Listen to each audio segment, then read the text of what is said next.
Hi, I'm Adra. I'm an occupational therapist and movement instructor. In this video, we are going to think about breathing, talk about breathing, and change our breath. And we'll also notice how our breathing affects our pelvic floor muscles. So let's begin with the basics of what happens when you inhale and exhale. So automatically, when we inhale, for most people, unless you have some sort of disorder, when you inhale, your diaphragm moves downward. That's just a reflexive thing that happens. So the diaphragm sits here. So if my hand is the diaphragm, kind of under the ribs and attached to the ribs. And when you inhale, it presses downward to create space for your lungs to bring in air.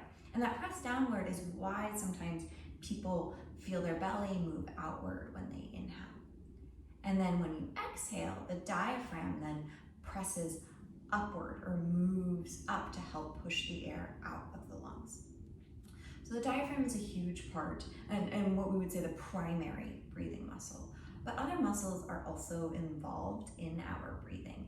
So our external intercostal muscles, so these muscles between the ribs, help us inhale. So they help lift the rib cage kind of out and up when you inhale. And naturally for humans, the inhale, there's more work, and then the exhale is just no effort or relaxation and air comes out. So our ribs and all of the muscles between the ribs help with breathing. Other muscles that may be involved, other accessory muscles, are your scalenes, so these muscles near your neck, which is not really what we ideally want to use to help bring in air, but that's involved as well. Other muscles being your quadratus lumborum can help with a forced exhale. So that's a muscle that attaches to the back of the rib cage to your pelvis, and it can help a little bit, not really, with a little bit of a forced exhale, not a huge amount. And then our pelvic floor muscle is affected by our breath. So if you think about it, it moves with the breath and with the diaphragm. So sometimes people even call your pelvic floor your pelvic diaphragm. So if they're moving together, when you inhale, the diaphragm moves downward and your pelvic floor will also move downward, and you'll feel that press. And then when you exhale, the diaphragm comes up and the pelvic floor goes up, which is why oftentimes if you are doing some form of pelvic floor exercises, you learn to find the pelvic floor with your breath. And so let's actually start with just sensing our pelvic floor with our breathing. So you'll go ahead and sit on your hands. Now, you can sit cross-legged. I'm gonna find a kneeling position. I find it's a little bit easier. So this is where the block might come in handy. You can sit up higher on the block. You can also sit in a chair, that's totally fine. And start by placing one hand under your bum. So you're gonna pass your sits bones and move quite medial or quite inward. So if my hands, if you could x-ray through, my hands would be right kind of at the crack, essentially, and inward, or just inside of the sits bones, or maybe like even further down from your crack. So you should find those bones and then push your hand in. When you can do both hands, or one hand and then the other. So that's what I'm gonna do. I'm gonna do my right hand first so I can feel my right side, and then I'll switch over to the left. So just pause and notice your breathing. Relax your jaw, try and breathe in and out of the nose.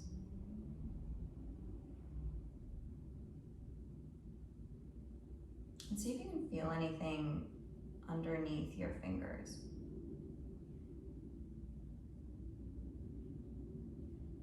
And then switch sides. You're gonna sit on your other hand. And again, you wanna go inside of the sits bone. So once you find that bony prominence or your ischial tuberosity, you wanna go inward.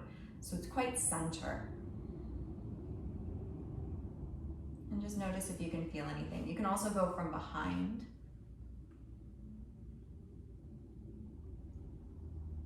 So if we're again thinking about our breath with the pelvic floor, when you inhale, there should be a slight expansion or pushing downward into the hand or into the block. And then when you exhale, a little pull up. Now, if you're having a hard time feeling it, it's okay. You might pause the video, find a different position. Maybe you lay down on your back.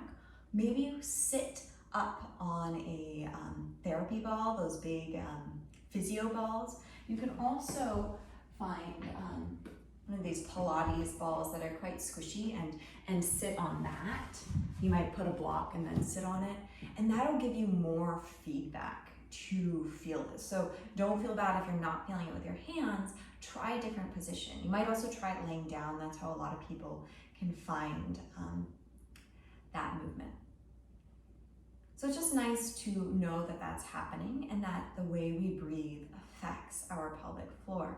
So if you think about it, if we're, let's say, really tight in the front of our body, so we're really hunched over, we're really rounded and tight here, then where's the breath going to go? It either has to go back or down or into the belly. And so if that's happening, what we're doing is creating a lot of pressure into the pelvic floor. So if you're constricting other parts and there's nowhere for the breath to go except for down, then we're going to be pushing so much pressure into the pelvic floor, which can then cause some pelvic floor dysfunction, which is why breath is the first place to start when you're having some challenges with the pelvic floor. So keeping that in mind, thinking, okay, where am I holding my body? And then where am I breathing? And is everything just moving downward? And there is a challenge. So there was a time when everyone said, in yoga class, breathe, belly breathe, belly breathe, belly breathe, because you want your diaphragm to move. And it's true, you do want your diaphragm to move, but you don't want that to be the sole thing moving. If everything is only moving downward, then we're likely going to create too much pressure into the pelvic floor. And so how do we prevent this? We want to create space for the rest of the body to be able to assist with the breathing, with the space. So we'll start with the ribs. So finding, again, a comfortable seat. If you're kneeling, I would recommend you come back to a cross-legged seat, or but you could stay kneeling. That's not a big deal. We're going to start to stretch out these intercostal muscles. So bringing your left hand down to the ground about a foot away from you, and reach your right arm overhead if that's accessible to you. If that's not accessible, you could keep your arm down. We're still stretching out the whole side body and the ribs. And then focus on taking some deep breaths into that right side, into that right rib cage and waist. And I want you to think mostly the side of the body, so not the front, mostly the side of the body. So I'd say for the majority of people, moving the ribs forward is quite easy, but the sideways motion might be a little more challenging. So we're creating that space. Breathe into the side body. Soften the jaw in and out through the nose.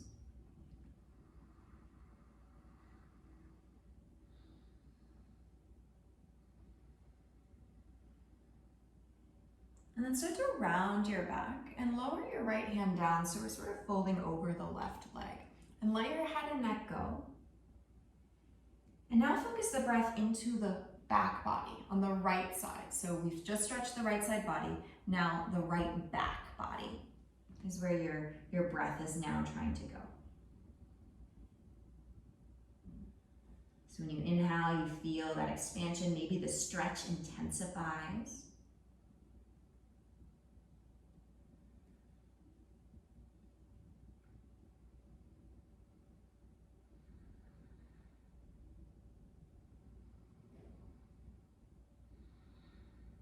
And then staying folded, go ahead and walk your hands forward so you're folding over the middle of your legs in this cross-legged seat. And then maybe you stay on your hands or maybe your forearms come down, let your head and neck drop.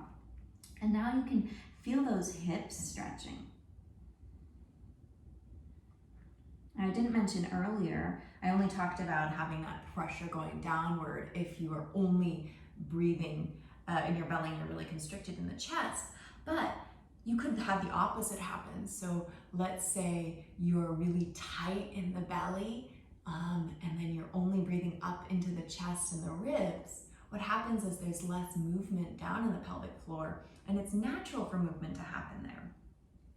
And so here we are stretching some of those pelvic floor muscles indirectly, but we're really also feeling our hips, which are involved and connected within that same area of the pelvic floor. our famous rotator, the piriformis, that maybe a lot of people talk about, connects right in that same area as the pelvic floor. And it's one of the primary muscles you feel when you're stretching your hips like this, so in a cross-legged seat or pigeon pose or figure 4. Go ahead and come up. We'll switch the crossing of the legs. So other leg comes in front. And we'll side stretch the other way. So now right hand comes down, reach your left arm overhead. And again, if it's not accessible to have the arm overhead, just relax your arm, it's okay. And again, we're thinking about breathing along that whole side body, so the ribs and the waist. Watching your posture here, so you're not arched up towards the ceiling, you're not rounded yet, we're really trying to get that focus right along that side.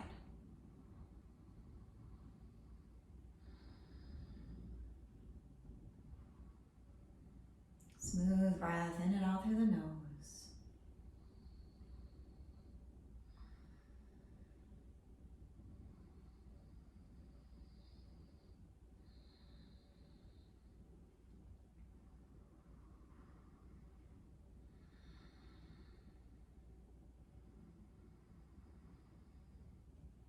And then we'll find that stretch and that breath in our back. So lowering your left hand down, folding over that right thigh. You might feel this in your hip as well, but we're focusing that attention on the left side of the back. And see if your breath can affect what's going on there.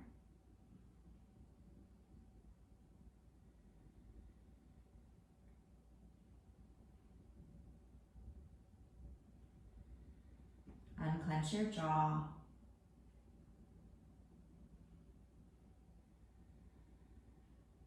You might also notice if one side is tighter than the other. So we're not perfectly symmetrical, and you might find that one of the sides of the ribs feels tighter, or one side of the back feels tighter, or one of your hips. I'm just taking note.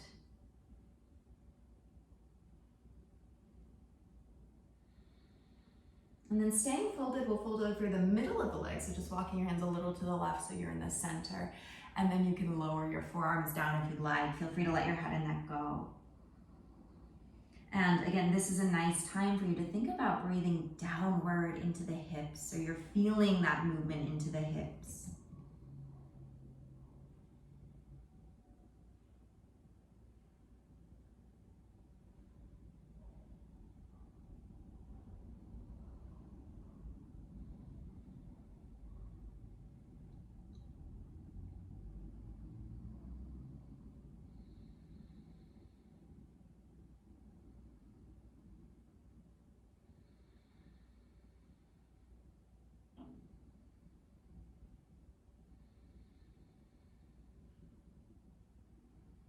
And then coming up.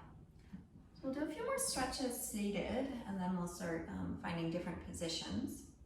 So now from here, we'll stretch out our neck and our scalenes. So bringing your right ear towards your right shoulder.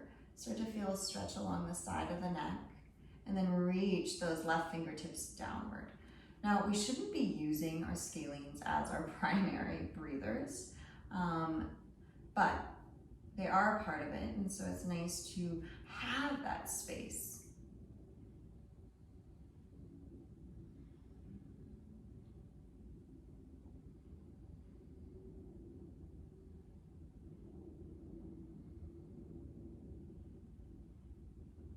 And muscles will work optimally when they're just long enough but not too long, right? We don't want things to be super tight because then they can't contract properly, but we don't want them to be super stretched out because they can also not contract properly. So it's finding a little bit of length, a little bit of space for that nice ability to contract and release.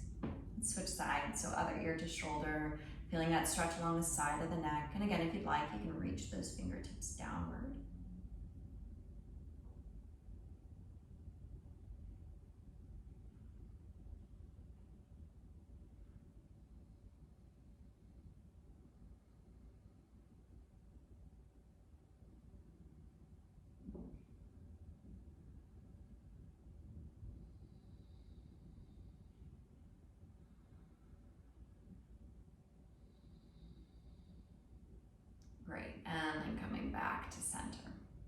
Now we're going to feel a little opening in our chest. So we'll do this in a reverse tabletop.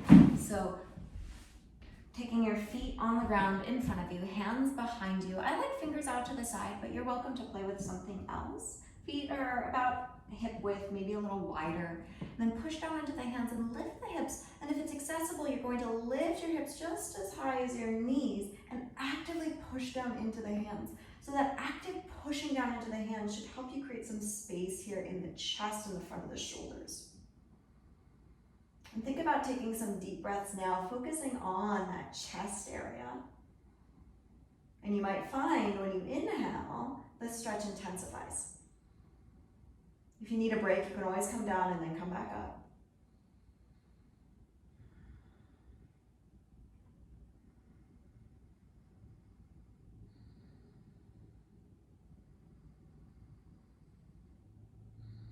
Great, and then coming back down to sitting. Then we'll sit up on a block. You can go medium, lowest, highest height, just depends. And now we're going to focus the attention to the back again. So pulling those knees in. And the goal here, you could do this in child's pose as well. And the goal here is to constrict the front of the body now and focus into the back body. So you'll hug your knees, you round forward. So now you're going to create less space for your breath to move forward, and so it has to move back. Now, generally, this isn't where you want to always breathe, but we want to have that space. You might still try and keep somewhat of a long spine, so you're not fully rounded. You're pulling those knees in. If you're having a hard time creating some length in the upper spine, then go higher. Right, and that height will help you. So pulling those knees in, softening the jaw, still feeling some length in the spine. Notice where your breath goes. So when you constrict the front of the body, can you feel the breath into your back? Maybe you can feel it even into your lower kind of glute and pelvic floor area. And if you want to feel it there and you're not, maybe you put your hands there. See if your hands can help you sense that. And again, the inhale creates some expansion. And the exhale, some softening.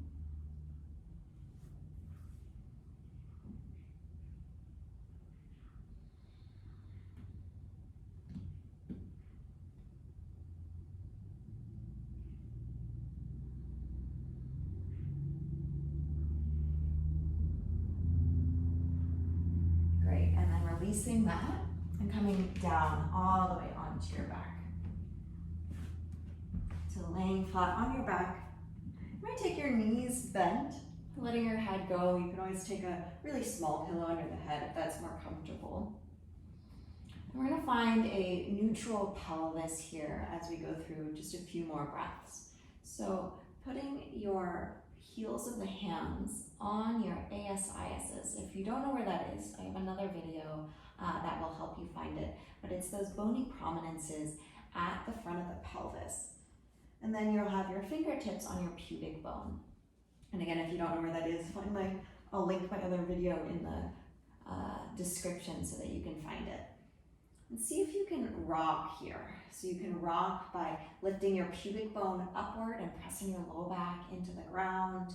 And then go the other way, pressing your pubic bone forward and your ASISs up. And that'll lift the low back off the ground. So just go ahead and rock a little bit. You can keep your hands there if that's helpful for you to feel that motion, or you can relax your arms wherever is comfortable. And I'm just moving my arms overhead so that maybe you can see a little better what my body is doing. And then see if you can find kind of relative neutral here.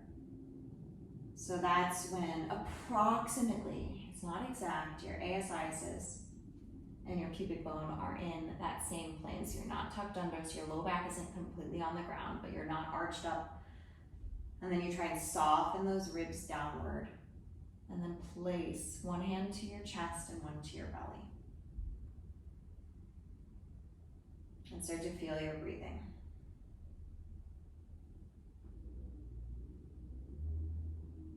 Feel what's moving.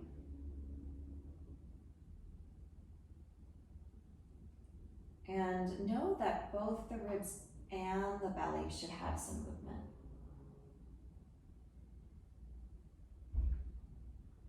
And you'll hear about different thought processes on what should happen first. Should the belly move first? Should the ribs move first? Should it be the belly and then the ribs? Ribs and then the belly, or both at the same time? I tend to go with the school of thought that you're going to have that diaphragm contract first, so there may be a little slight belly movement. It's not major, slight belly movement first, and then the ribs start to move. But that does not mean you're bulging through the belly.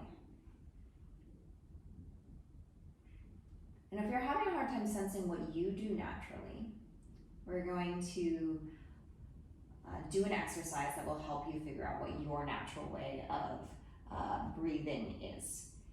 So we'll exhale out all of the air, all of your air. You'll exhale, exhale, exhale, exhale, exhale until you have nothing left. And then you'll take an inhale. And when you take that inhale, I want you to feel what's going on, belly and chest and ribs. What's moving first and then what comes after. So taking a nice deep inhale, and then exhale out all your air. Blow it out, blow it out, blow it out, blow it out, blow it out. If it helps, you can make noises, you can count.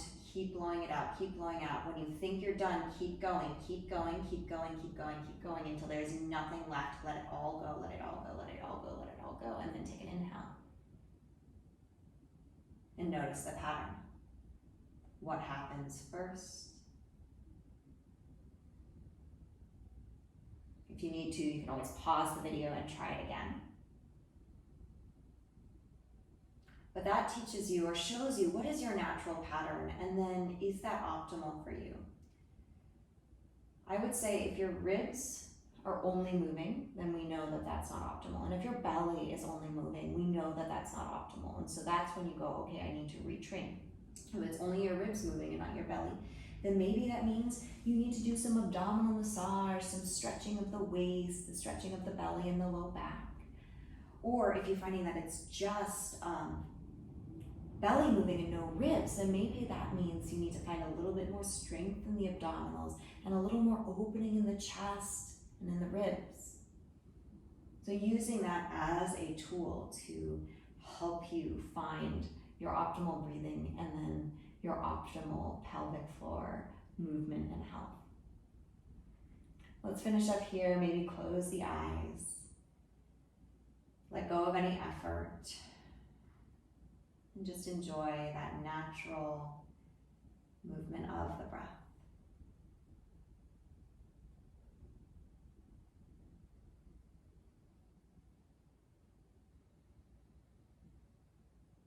Feel free to stay here as long as you'd like.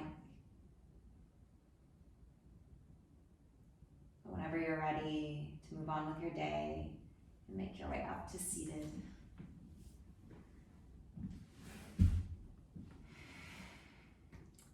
Thank you everybody for joining me for today's session. If you have questions, let me know in the comments, and have a wonderful day.